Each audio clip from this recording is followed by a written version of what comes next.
Po du me unë alë të një kategori që unë haloj më rritë si kom kuptu në fakt, agjerojnë, me njetin e Zotin e agjerojnë, po i ka faj ke dynjaja, gjatë ditës e agjerimit, janë nervoz, janë jo korrekt në punë, janë jo korrekt në sjellje, kanë kokë dhembje. Nuk është agjerim i dëshiruar. Kjo agjerim le shumë për të dëshiruar. As nuk është qëllimi i agjerimit ty me të çrregullua. Përkundrazi, qëllimi i agjerimit është ty me të edukue. Ty me të kalit.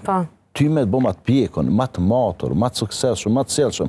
Agjerimi, sinqerisht për thëmë, nëse ndalemi veç për ushqimit edhe pijeve, kjo është puna me letë. Agjerimi ka synim që ty me të ngrit në shkatë lartë të devotshmërisë, me të ndalë edhe prej fjalëve të kota, prej fjalëve të ndyta, prej nënshmime ndaj njerëzve, prej përgojimeve, prej thashethëmeve, prej shpifjes. Agjerimit ndalë prej gjelozis, prej inatit, prej urrejtjes.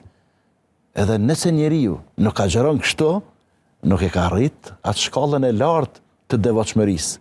Se Ramazani nuk ka për me na lënë pa hangër e pa pi, po me na bu ma të mirë, ma të devotshëm, ma të suksesshëm, me na bu me ndryshu, se nuk ka kjo veç përsëritje në numra, ka lejnë një muaj vitin e kalum, tash edhe njëjta gjallë, edhe të njëjtat punë rutinore. Jo, çdo herë do të me ndryshue. Dhe nëse njeriu në Ramazan nuk ndryshon për mirë, leta dinë se është të nejtë, pa hangër pa pi, po nuk është të ndiku, absolutisht. Dhe ky zatën e bën agjerimi për hatër të kolegëve, ose për hatër të familjes, ose është traditë shekullore tek ne me agjerua, babe gjëshës të gjëshë kanë agjerua. Jo. Për atë se kësha bohe, qitash e kësha pi një gotuj. Me pasqenë kjo është për traditë, po e bëj për adhurim.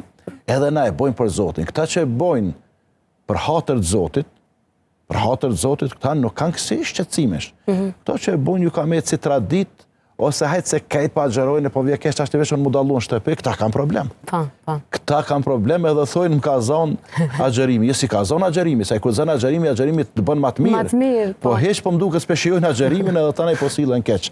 Sepse i dërguri Allahut, Muhamedi, alayhi salatu wassalam, ka thonë, ai cili nuk i len fjalët e këqija,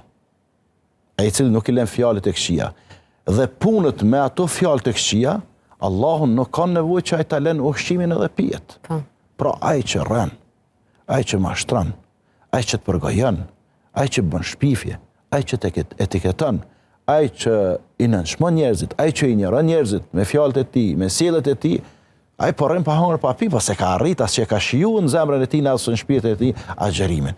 Kështu që unë i këshilloj këta vëllezër dhe motra, që janë kështu njerëz me teke, apo njerëz me inate, apo me qësillesh, le ta marrin veten me të mirë, edhe të kthehen tek Zoti, edhe të kërkojnë falje tek Zoti, sepse çdo gabim që bën raport me Zotin, Zoti ta fal, nëse ti pendosh. Ama nëse ai neve na ka rëndue, ose na ka etiketue, ose na ka bënë ai shpifje tash, çfarë kamera këtu, e bën një shpifje në publik, në botë merr vesh, tash deli pa fajshëm, po kur po deli pa fajshëm, pastaj s'pekat efektin mo. Ja, s'është njëjtë. Jo, se unë kom pa raste shembull, për shembull 2014 u baj arrestimi, do me thonë, i frikshëm i disa hoxhallarëve.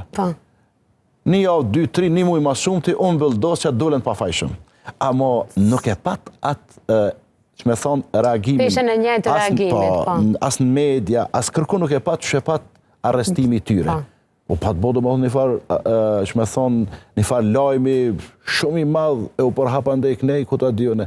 Kështu që edhe dikush që bën dëm në autoritetin, në nderin, në familjen e tjetrit, mos mendon që Zoti ka mja falë. Ke prek nderin tim, familjen time, në autoritetin tim, në jetën time, one do të me ta falë. Jo Zoti, se ti s'ke bo gabim me Zoti, po ke bo gabim me mua. Kështu që këta vëllezër dhe motra, që i kanë këto vese, apo që i kanë këto teke, apo që i kanë këto sjellje, tash na jemi në një shkollë. Jemi duke u trajnu për një muaj ditë. Në psikologji, kur kemi qenë shkollë, në fakultet e mësej shumë, që njeriu për me largu, apo për me çrënjos një ves, apo një të keqe, i do ndikon 21 ditë deri 23 ditë. Na jemi parafërsisht 30 ditë. Edhe tash do të me largu dal nga dal. Sepse kur agjerojmë, do të me agjeru edhe goja, do të me agjeru edhe syni.